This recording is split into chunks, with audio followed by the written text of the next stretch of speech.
responsibly face to face again here. I'm joined by the woman to my right who needs no introduction, the Commissioner of the Department of Health, Judy Persichelli. To her right, another familiar face, the state's epidemiologist, Dr. Christina Tan. And to my left, the guy who needs no introduction, the Superintendent of the State Police, Colonel Pat Callahan. We're also joined by the Director of the Office of Homeland Security and Preparedness, Jared Maples. Let's jump right in. We got a number of different topics to hit. We had a truly historic election day on Tuesday, and I think a historic election season. When all is said and done and counted, we will see the highest number of votes cast in any election in our state's history. So first and foremost, I thank every New Jerseyan who cast a ballot, whether you voted by mail or on election day, and regardless of who you voted for. Our civic society, our governmental institutions, and our democratic system are based on the votes of the people. And the more people participate in this process, the stronger each becomes. I also want to give a particular shout out and thanks to all the election workers, from the boards of elections and county clerk's offices to the local poll workers, members of the National Guard, and others who helped ensure a smooth election day and who continue to complete the counting of every ballot. Votes choose leaders. Leaders don't choose votes. As I've said, we don't have a complete count yet, but we expect that when all is done, well over 4 million New Jerseyans will have made their voices heard. Of course, it wasn't just the candidates for public office on the ballot, but also several important public questions. And by the way, I should say, Jared and I just chatted backstage, and Pat, I think will agree, very few glitches on election day, and very few glitches, frankly, in the entire election season, and that's very gratifying. So in addition to the persons who are on the ballot, we had several important public questions. One of those extended the constitutionally provided property tax deduction currently available to wartime veterans, extending that to all of our honorably discharged veterans. I was pleased to see that pass by a nearly 4-to-1 margin. I was on the phone, Pat, with a friend of ours, Joe Griffey's, on Saturday on his Welcome Home show. And I said, listen, when you're in the armed services, you don't make the decision about whether or not we're going to war or whether you're going to war. That gets made by other folks. You shouldn't have to pay a price for not being in a war. God bless you. If you're a veteran, you deserve equal treatment. And with that, we have solved that riddle. Also, public question number 1, the legalization of adult use marijuana, which passed by a more than 2-to-1 margin, and with support, I might add, from across the political divides. I anticipate that some of you here today will have the question as to where we go from here, but let me state simply that for me and for so many others in our administration and across the state, this is a matter of social justice, racial justice, economic justice, and at the end of all of that, flat out common sense. I am proud that New Jersey is now joining the other states which have similarly come to recognize that our outdated marijuana laws really ended up doing little more than sending predominantly black and brown, mostly young men, to jail, and thereby limiting their potential and harming our communities, and in some cases, changing their lives for the rest of their lives. I look forward to working with the legislature to swiftly pass enabling legislation that will set up a regulatory framework for adult use marijuana. And as a reminder, until we enact that enabling legislation, recreational marijuana remains illegal under our state law, as Attorney General Gurbir Grewal noted yesterday. Yet, as the Attorney General also noted, both prosecutors and law enforcement have very broad discretion to handle low-level marijuana offenses. Next up, it's a Thursday, so earlier today, the Department of Labor in our state, at the federal level and around the country, released the latest weekly unemployment numbers. Last week, roughly 24,700 workers submitted an initial claim for unemployment benefits.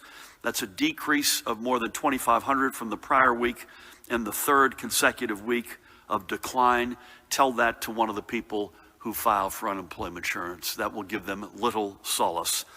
But still, more than overall 1.7 million New Jersey workers have filed a claim since March, and more than 1.46 million workers have met the monetary requirements to receive benefits.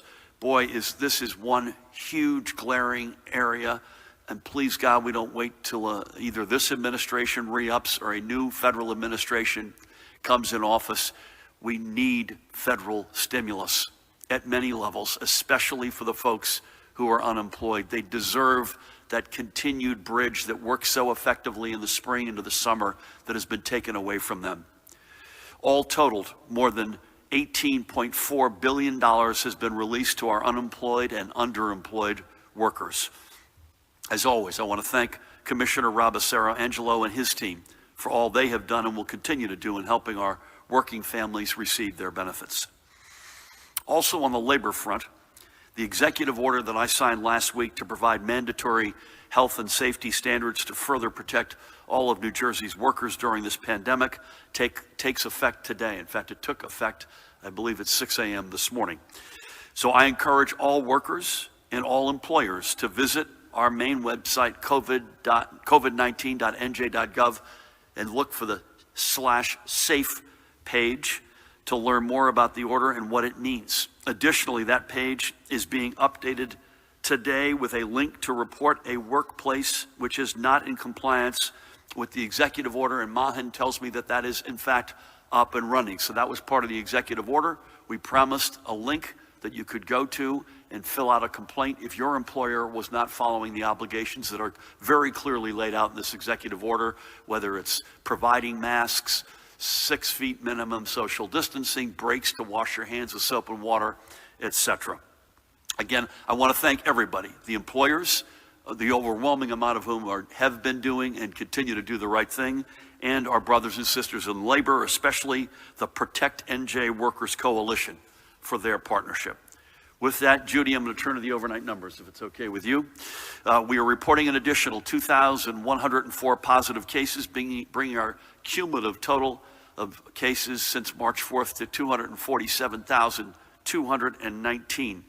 Bergen, Essex, and Passaic counties are each reporting more than 200 cases today. Camden, Hudson, Middlesex, Monmouth, and Union are each well over 100. Over the past 3 days, since we last came together on Monday, although it was virtual, we have recorded, Judy, 6,408 cases in those 3 days. The positivity for all tests recorded on Sunday, November 1st, and as we said the other day, there's usually a little bit distortion up, down, or otherwise on the weekends, but the positivity is unacceptable, 7.74%. And by the way, you're seeing new temporal frames on our charts, because we're very happy to go back and join with you in great pride at how we cracked the curve in the spring into the summer. But these are now from the 1st of August on, because that's really, frankly, right now, the more appropriate time frame for us to be looking at. Today, where are we? Okay, statewide rate of transmission currently stands at 1.26. Mahan, is that also since August 1? It is, right? Okay. Looking at our schools, by the way, interesting story here. Our tracking dashboard has been updated, as we do every Thursday, to report all new cases which are confirmed to have been from the instances of in-school transmission over the prior week. This week, we're reporting 24 additional individuals who have are cases stemming from 8 newly confirmed instances of in-school transmission. So that gives us, and this is a cumulative number, right? So this is not what's happening every week. That gives us, on the left column, a total of 36 cases of in-school transmission since school opened. That's now a couple of months, impacting 146 individuals. There are, just to give you a quick sense, 5, I'm giving you the high counties because it's hard to read this, 5 in-school transmissions in Bergen, 6 in Camden, 4 in Ocean, pardon me.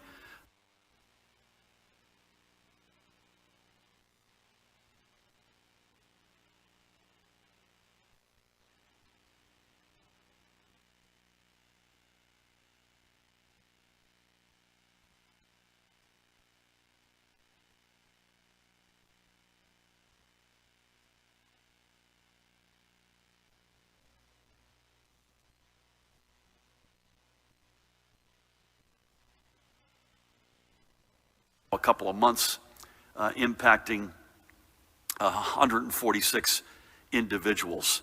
There are, just to give you a quick sense, 5, I'm giving you the high counties because it's hard to read this, 5 in-school transmissions in Bergen, 6 in Camden, 4 in Ocean, pardon me.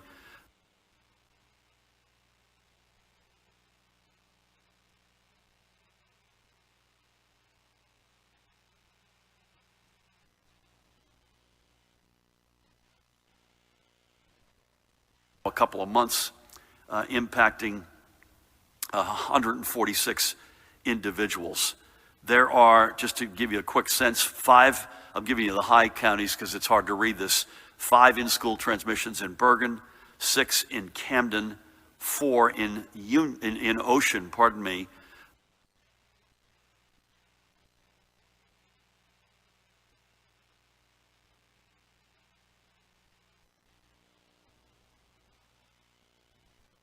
A couple of months, impacting 146 individuals. There are, just to give you a quick sense, 5, I'm giving you the high counties because it's hard to read this, 5 in-school transmissions in Bergen, 6 in Camden, 4 in Ocean, pardon me.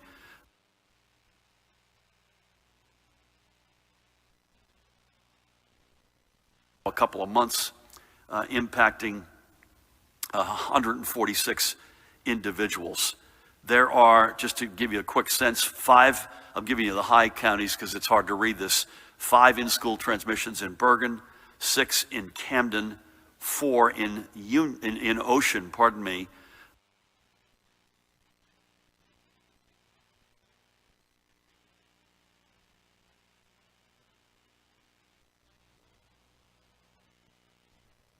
A couple of months, impacting 146 individuals. There are, just to give you a quick sense, 5, I'm giving you the high counties because it's hard to read this, 5 in-school transmissions in Bergen, 6 in Camden, 4 in Ocean, pardon me.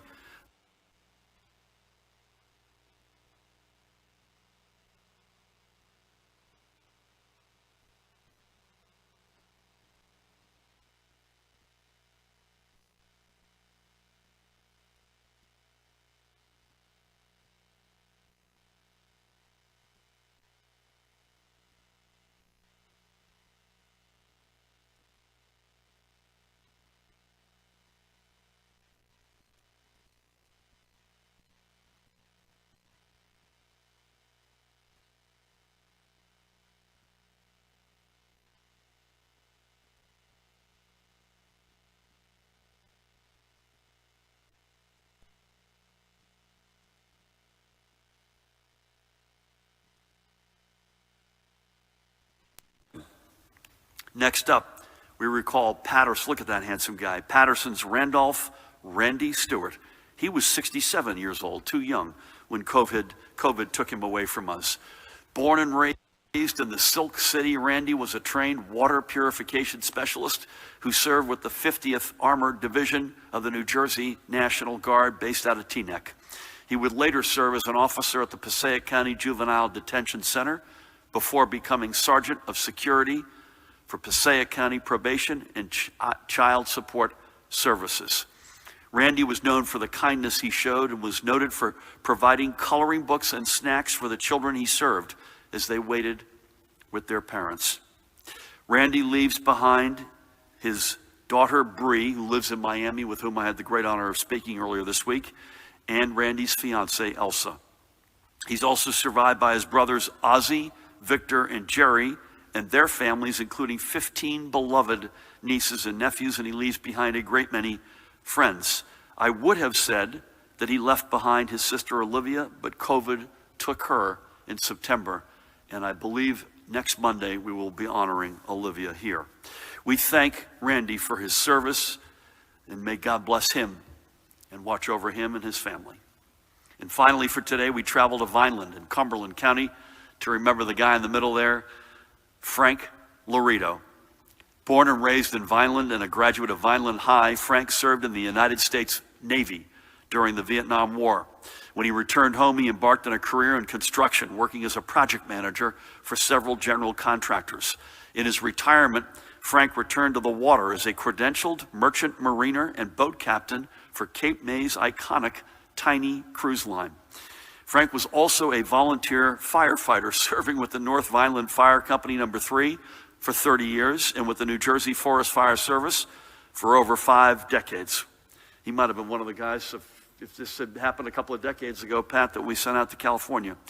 He lived his life by what became known as Franco's Rules, which required he spend time doing the things he loved, especially fishing, cooking, and entertaining his family and friends. Frank is survived by his daughters Renee and Michelle, and I had the great honor of speaking with Michelle earlier in the week, and his son-in-law, Michelle's husband, David, along with his 2 grandsons, Max and Henry. He also leaves his sister Loretta, nephew Thomas, niece Maria, and great-niece Jillian, and numerous other cousins. A tremendous life indeed. We thank Frank for his service to our nation and his community, and we know he is somewhere where Franco's rules are still the order of the day. So Reuben, Randy, and Frank are just 3 more among the more than 16,400 New Jerseyans we have lost to date. For them and for all of our families, we must recommit to doing all that we can to slow the spread of this virus and to save every life we can. So that's simple stuff. Wear your mask. Wash your hands frequently with soap and water. Social distance.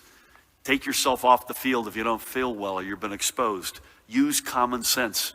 These are the things we need to do now just as much as we needed to do them last spring. They crushed the curve once, and we could do it again, but only if we all make that commitment. And by the way, common sense includes not traveling outside of New Jersey for the time being, unless you have to cross state lines for work or school, for worship or some other essential travel. And as we know, and Judy and I have spoken to this many times, Thanksgiving is just 3 weeks away. So I encourage everyone to follow the CDC's guidelines and plan for a smaller dinner with your immediate household, family only. We do not want anyone's Thanksgiving to lead to more cases of COVID-19. Remember, public health creates economic health. It happens in that order. For us to get to the stronger, fairer, and more resilient New Jersey when this pandemic ends, we need to take action right now. Speaking of economic health, I'd like to take a minute before I turn things over to Judy to highlight another small business that has partnered with the New Jersey Economic Development Authority to maintain their place in our community. This is, and we're going to bring him up now, Harshil Patel, owner of the Honest Restaurant in Edison, one of the 5 New Jersey locations for the family-owned Indian restaurant chain that started out as a food cart in the streets of Ahmedabad in Gujarat, India. And literally, you can't make this up, I was in that town a year ago last month. To help cover expenses throughout the spring when the pandemic was at its height, Harshil worked with the EDA to secure an emergency grant to cover expenses. And today, Harshil and his team continue to serve their loyal customers. Harshil came to the United States a decade ago and is building his American dream right here in New Jersey. And I'm proud that our state is where so many come, and we wish him nothing but the very best going forward. By the way, swing by Honest Restaurant. I'll give you the address right now. Judy and Pat, you got to stay for the rest of the presser, but 1681 Oak Tree Road in Edison. 1681 Oak Tree Road in Edison. Check it out. It's fantastic food. And that's where we'll leave things for today. And again, thanks to everybody who made sure that your voice was heard on Tuesday or leading up to Tuesday, regardless of how you voted or for whom you voted. The important thing is that we send a clear message that our democracy is stronger when everybody participates and when every vote is counted. With that, please help me welcome the woman who needs no introduction, the Commissioner of the Department of Health, Judy Persichelli. Thank you, Governor, and good afternoon. Well, along with the rest of the nation, cases of COVID-19 continue to increase in our state.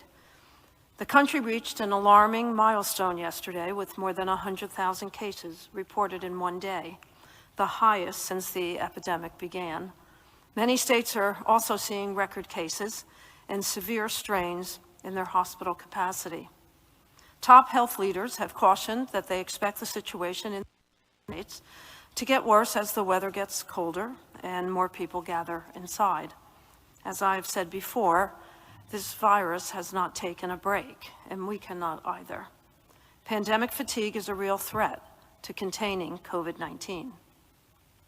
In New Jersey, we continue to use our hotspot teams to work with local health departments to reduce transmission.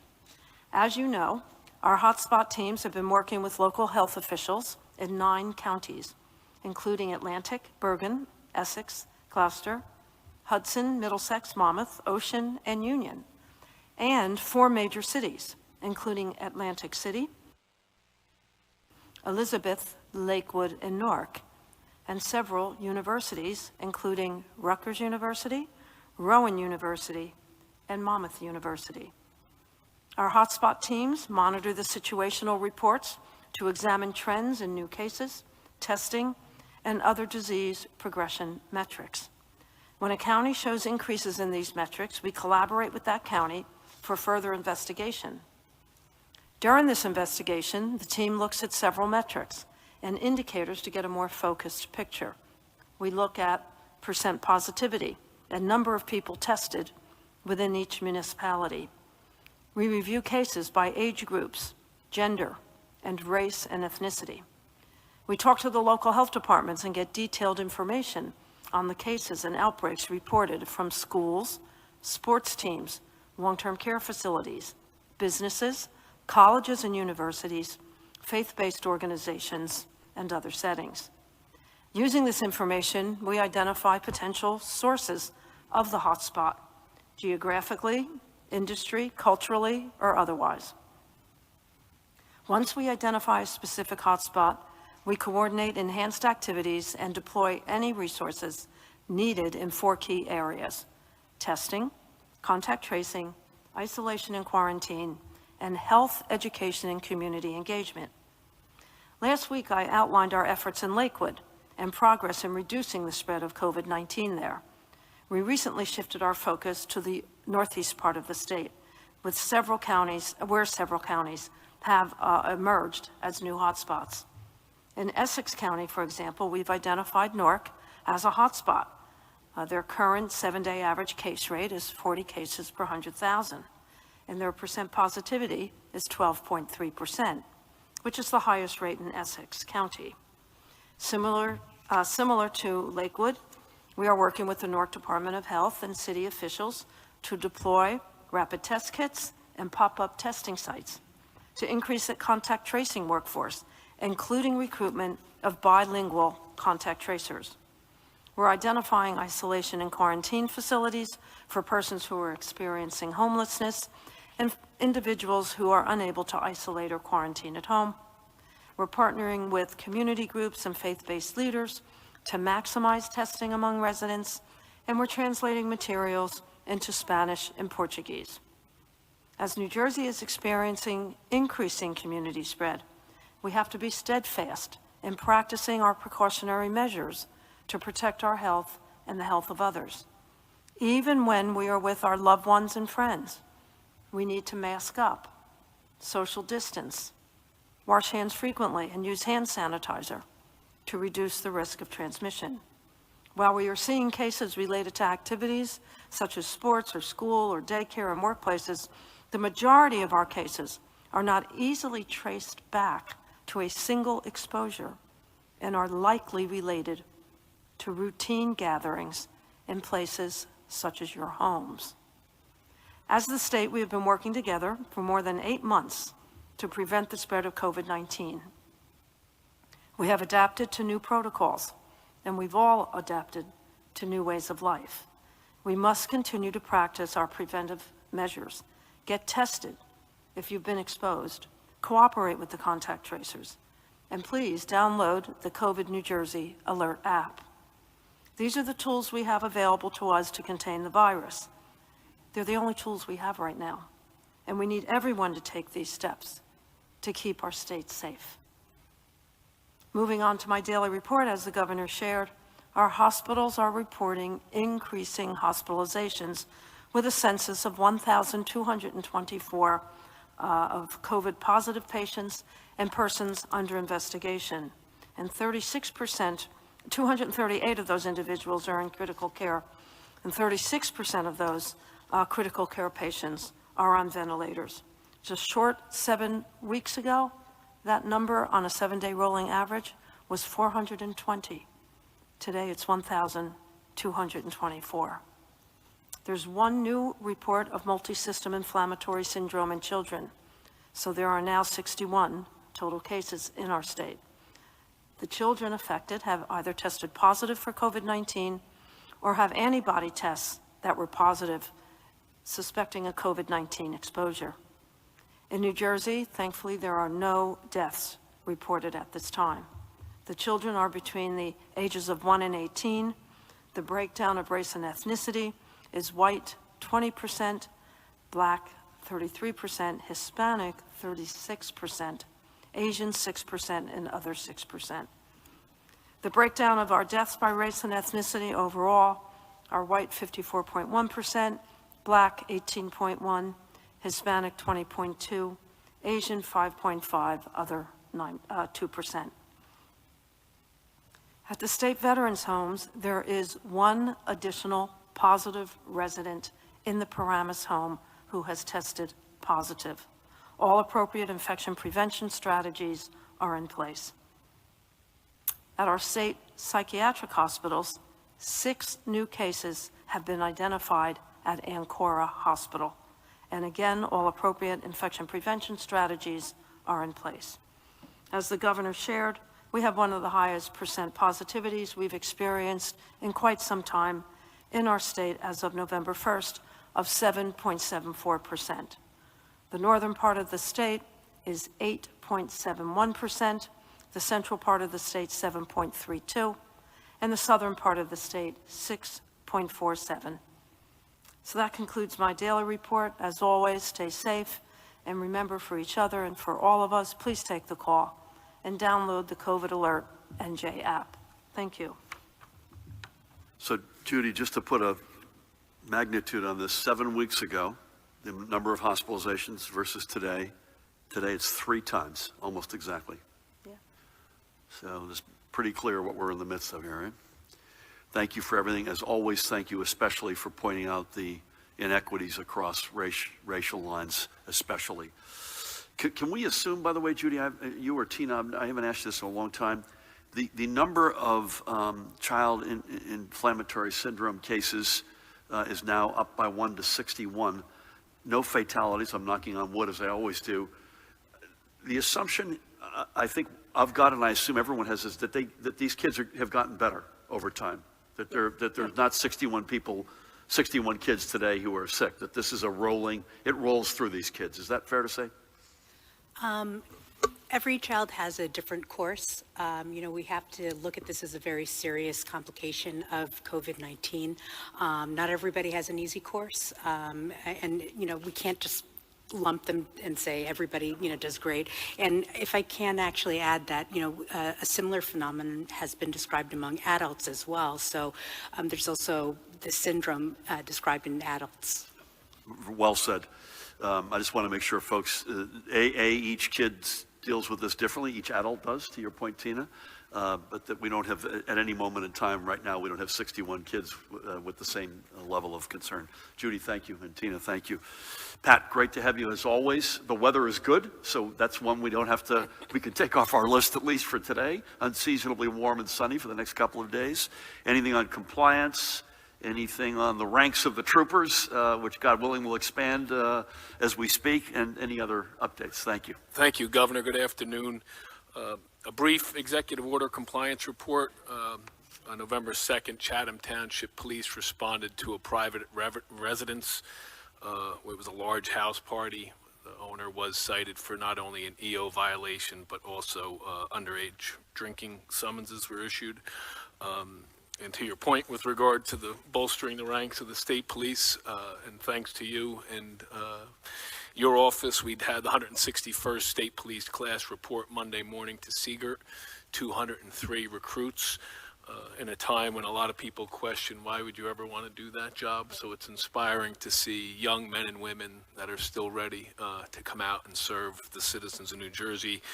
They have a long road ahead of them. I thank also the National Guard, who was able to dedicate additional buildings and space to us, which allows us to adhere to social distancing in the training, both in the classroom, self-defense, various mitigations that we put in there, including testing. Out of all that reported, 1 out of 203 tested positive and had to be sent home and deferred to the next class. So it'll be constant monitoring of both the class and the instructors.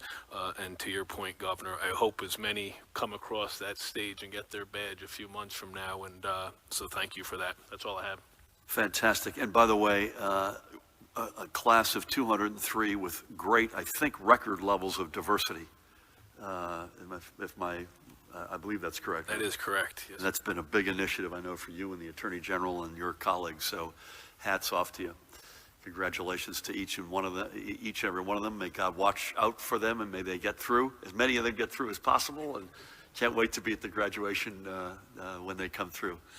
I think we'll start with Dustin. Before we do, I think we're on a regular, we're back to the schedule. As you know, we sort of went to remote Facebook live transmission for a couple of weeks. We reviewed the setup in this room. It was re-cleaned from top to bottom. The spacing, the way that we're gathering, we think is responsible and safe. And so unless something happens to one of us or one of you in the room, God willing that does not happen, we'll probably continue this way, and we'll stay on the Monday, Thursday in-person schedule, and then be with you electronically in between. If the numbers continue to go in the wrong direction, I suspect we may be seeing you more frequently, and I hope that does not happen. But with that, so we'll see you Monday here at 1 o'clock unless you're otherwise electronically between now and then. Dustin, good afternoon. Good afternoon. You said yesterday that Democrats' strong outcomes around the state were due to progressive politics and governing. How do you square that with Amy Kennedy struggling and maybe not winning, as we know it now, in the 2nd Congressional District? Do you think that's in any way a referendum on you, and that you are viewed as too progressive for that district? Do you have any update on whether there have been or will be law enforcement actions against any of the people involved in that Trump caravan on the Parkway? And there's been a large increase in reports during the pandemic of online child abuse and exploitation. And I want to know if you'd be willing to join other states that dedicate state funding towards task forces that investigate these crimes, because even with federal money, they're underfunded and under-resourced, especially in the pandemic. Thanks. Thanks, Dustin. On the third one, the answer conceptually has to be yes. The premise for your question is completely accurate. The incidence of child abuse online, there's no question, has gone up, continues to go up. And if we can figure out a smart way to coordinate and approach that with fellow states, you betcha. I don't have any update on the law enforcement as it relates to the Parkway, Pat, unless you do. At this juncture, no summonses have been issued. Nothing to report there, Dustin. With the specifics of the Amy Kennedy, Jeff Van Drew race, that one is yet to be called. It's the only, I believe, correct, this is the only federal seat on the ballot that is yet to be called. And so I know it's a tight race, but I've got no insights as to right now whether or not I played a role or didn't play a role. But I will just say this. Let me just go through a couple of realities that makes the case that pro-growth, progressive politics are what resonates as they should with the state right now. Somerset County, complete sweep of freeholders and constitutional officers.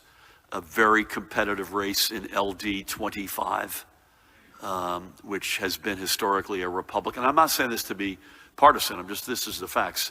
Yet to be called, but very competitive in what has been a Republican bastion.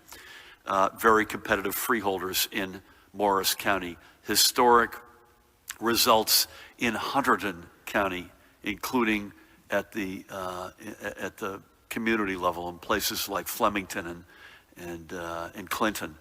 A sweep in Mount Laurel, victory in Evesham. Literally, there is evidence one of our colleagues we think may have won a seat on the town committee. Do we have Stanishi's results yet? He's ahead. He's ahead? Yes. All right. Dante makes his first appearance behind the mic in these past 8 months. We're competitive in Greenbrook, which these are places that we don't normally compete. So let's wait and see how the Amy Kennedy, Jeff Van Drew race comes out, but there's evidence all over the place. And we're not patting ourselves on the back, but I want to make sure that we make the point that that there's a harmony between the policies that we both campaign on and pursue at all levels of the ballot, not just me, and what people in our state want. And I think the evidence yesterday, or 2 days ago, pardon me, was overwhelming. By the way, there's a lot of these races that have yet to be called. And so I say LD 25 is competitive. It's far from called. Freeholder, we got a competitive freeholder race in Morris County, yet to be called.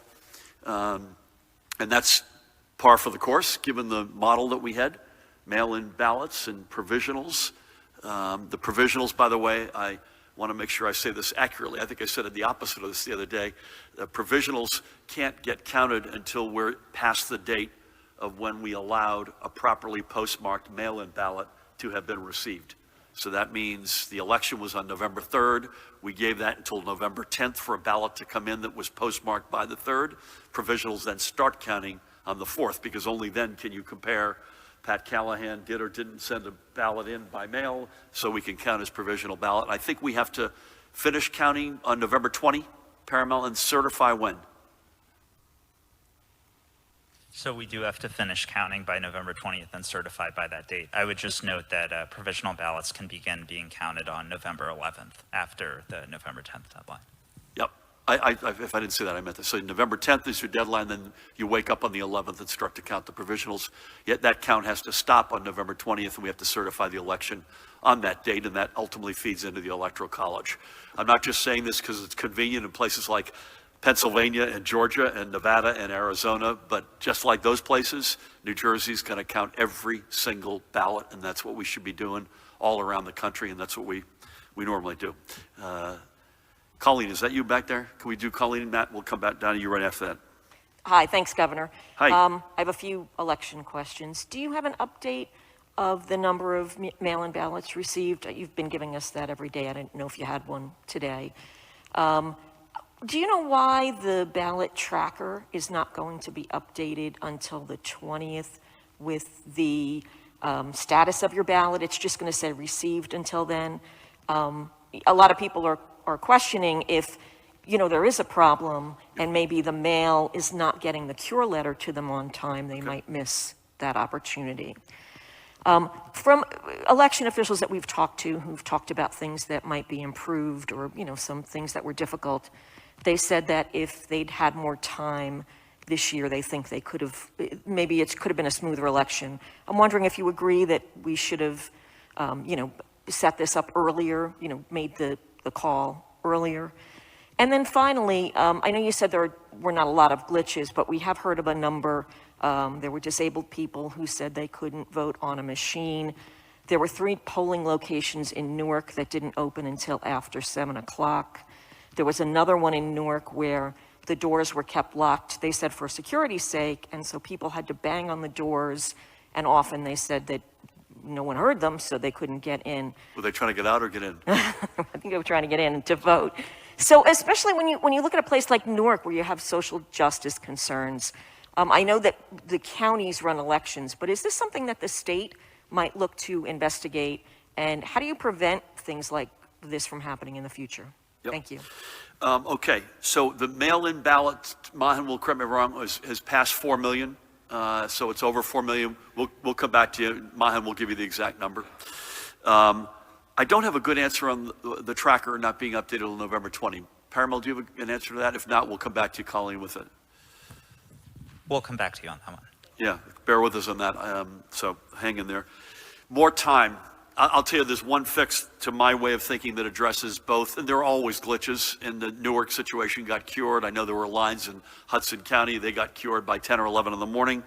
And then you asked about whether more time would have helped. We gave a lot of time, I have to say.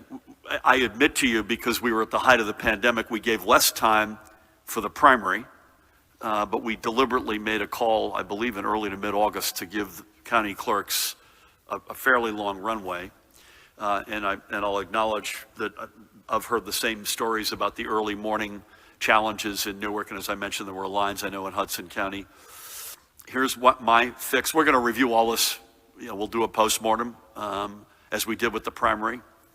And this obviously hinges to a great degree on whether or not we're still fighting a pandemic, so let's put that aside for a minute.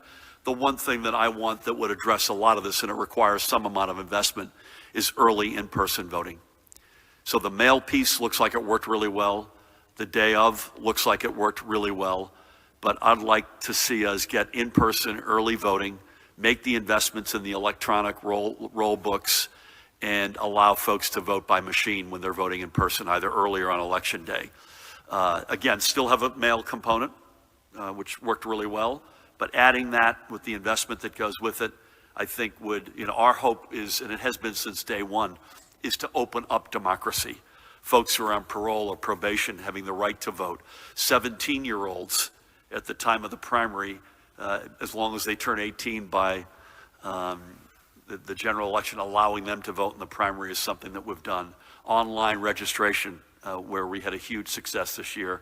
I'd love to add in-person early voting to that. It requires an investment, but you'd then do away with the provisional balloting that we had to live with this year because we couldn't get the investment done in time. Again, all that's subject to whether or not we're in the throes of a pandemic, which God willing we won't be in the years to come, but that's my sort of magical configuration. Thank you for that. We'll come back to you on the tracker. Matt, good afternoon.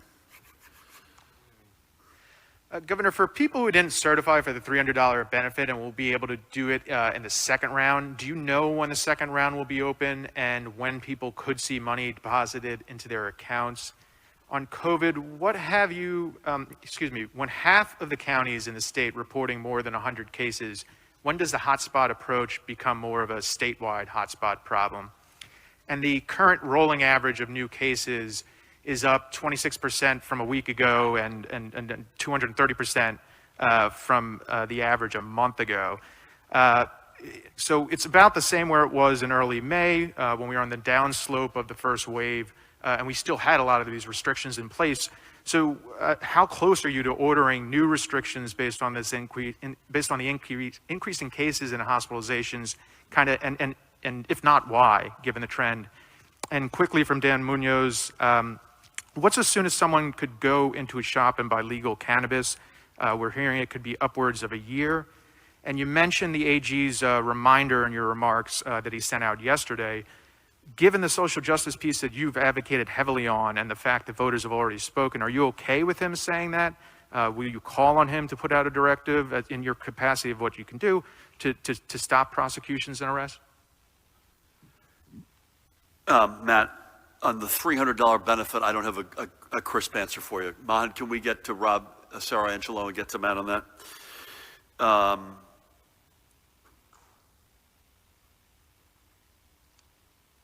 I'm going to combine your question on, I think you had, if I'm reading this, with COVID over 100 in more than at least half the counties, and then you also said the rolling averages are up meaningfully. How close are we to doing something? Close. So bear with us. We will clearly be taking action. And I hope it will be action that balances all the various challenges and interests that we have. But right now we've had really good success, and Judy's led it with the hotspot teams. It's worked and it's working. That will continue without question. So that doesn't, just because it's up everywhere doesn't mean that isn't effective. We're deploying testing, tracing, enforcement, the whole shooting match, but we're looking at a number of different steps that we're going to need to take, and so bear with us on that. On Daniel, could it take up to a year? I think it could.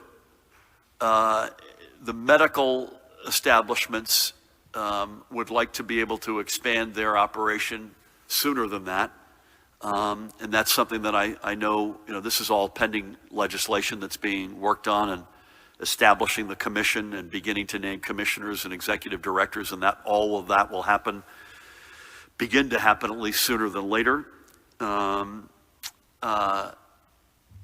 could the medical establishments, as you likely know, have to prove that they are not eating into, no pun intended, their supply for the medical purposes, that they've got excess capacity, and that's something that is clearly on the table, and that could theoretically happen sooner. Yeah, and I saw what the Attorney General said, and I hope there's a lot of weight on the word discretion. So there's a wide discretion associated with actions that could be taken, and I hope that that is the reality. I said to Mahan earlier, my wife's uncle was killed in World War II, 8 days to go in the war, when it was quite clear that it was only a matter of days till the war was ending, and I want to avoid, if humanly possible, we want people to be abide by the law, and that, again, that's not my job. That's Pat's, the Attorney General's, other members, prosecutors, other members of law enforcement. That's their responsibility. But I do hope that in the spirit of what happened on Tuesday, that we have, and the Attorney General has said this to his credit, that discretion is the word of the day. Thank you. Anything, sir? Yeah, just one. New Jersey voters approved ballot question 3 to delay redrawing legislative districts if census results are delayed. Is your hope that the state gets the count on time, or would you prefer the state hold off on redrawing districts? Some who oppose the question say this constitutional amendment is a permanent fix to a temporary problem. What is your response to that? My hope is that we get an accurate census count, and I still bemoan the fact that the Trump administration stopped us from counting on what would have been the full clock. And so that's I care a lot more about that than it's not that I don't care about redistricting, but I care overwhelmingly about an accurate census count. And I bemoan the fact that I think we got cut off on October 6th, does that sound right? With 25 days still left on the clock. I don't know why, and I can speculate why, but that is, that's not a positive step. And so that's my bigger focus, frankly. I don't view it necessarily permanent or otherwise. I think it's given, in fact, I don't view it permanently at all. This is a pandemic, census being conducted in the midst of a pandemic, which led to that question being raised. But again, my overwhelming focus is on getting the right count. Thank you. Hey, Dave. Hi, Governor. By the way, thank you for returning back to the in-person update.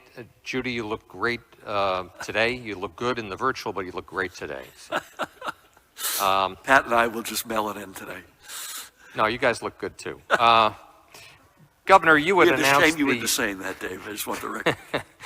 You had announced the complaint form is being put up on the website today. It was not up this morning, so that's good news for everybody. Yep. But if you have a complaint, could you go through what the process is? Are the Department of Labor inspectors calling a business owner if a complaint's been made? Are they sending them a letter? Do they show up in person? Do they go with law enforcement? How does this work?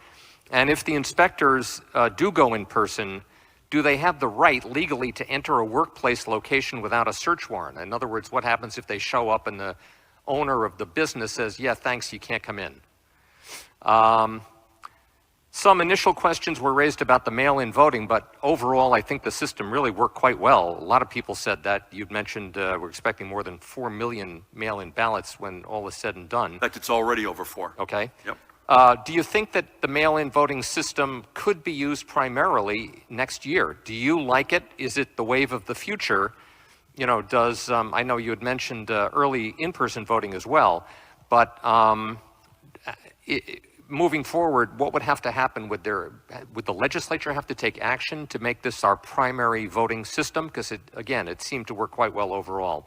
And last question, how confident are you and the commissioner and the epidemiologist with regard to the hotspot team stopping the pandemic from spiraling out of control? Because these numbers keep going up and up and up. Thank you. All good questions.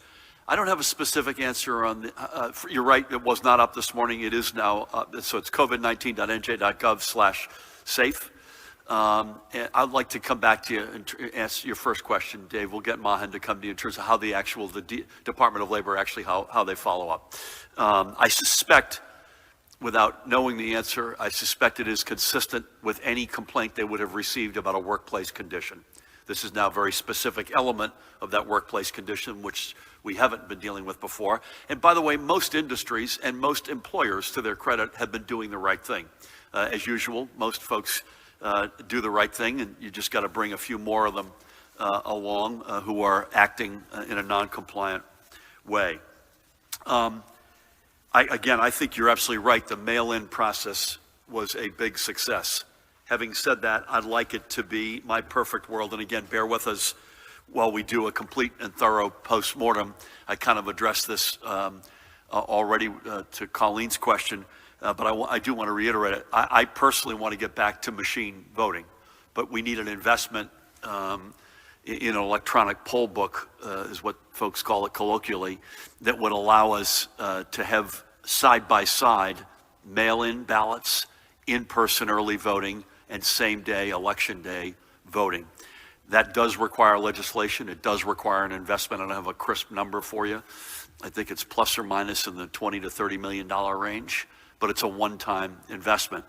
That to me is, that creates that's the idea. This is in addition to the other steps we've taken: parole, probation, 17-year-olds, online registration. If you had that electronic poll book, you could be aggressive, continue to be aggressive on mail-in voting. You could allow in-person early, and you'd have same-day, either in-person or same-day election on machines. Because I know that the whole notion of voting by paper is a bone in some people's throat. It isn't in mine, but I understand why it is. And that to me is the perfect constellation. We'll come back to you in the Department of Labor if that's okay. But again, I suspect it's following up as they do on any workplace condition matter. With that, a quick drink. Oh, sorry, hotspots. I think what, Judy, tell me if you are, I apologize for that. I believe we are going to migrate sooner than later, and I can't promise you when or how that will look. Hotspot teams will continue to be center stage, but I think we collectively, all of us, think we need to augment that with some broader steps. Is that a fair statement? It's not either or? It's not either or. Yeah, so bear with us on that. But they will continue to be, it's working. We've got evidence that it's, when Judy sends them in, it actually works. And by the way, there's a compliance piece that goes along with that. So when she's plussing up testing, tracing, public service announcements in multiple languages if need be, there's also eyes on the ground at both the state level and local level. Sorry, I forgot that. I'm going to mask up, but that's all right. Thanks, everybody. Good to be back in the room. Again, expect that we'll continue to be doing this as long as we can do it safely and responsibly. Again, we're going to count every single vote in New Jersey, and we're going to count every single vote in America. That's the way it has to be. It's the way it's always been and always must be. And let the chips fall where they may. And we'll keep you posted as we go through the next couple of weeks in terms of those counts in New Jersey. Again, I salute everybody. A really successful election season, win, lose, or draw. It appears to work. I've already mentioned a couple of tweaks that we'd like to see, and we'll work with our legislative colleagues to get to that place. I want to thank Judy and Tina on the right, Pat on the left, Jared, Mahan, the whole team. Folks, please fight through that fatigue. Please fight through that fatigue. We got a good fact right now. In the next few days, it's nice out. It's nice weather. It's in the 60s. It's sunny. Folks, try to do as much of your life for the next few days outdoors. That alone would help us, right? That would be, let's use this when we have it, as opposed to that miserable, cold, rainy stretch that we came through. But most importantly, fight through the fatigue. We've done it before, folks. You've done it before. We will do it again. Many thanks, everybody. God bless.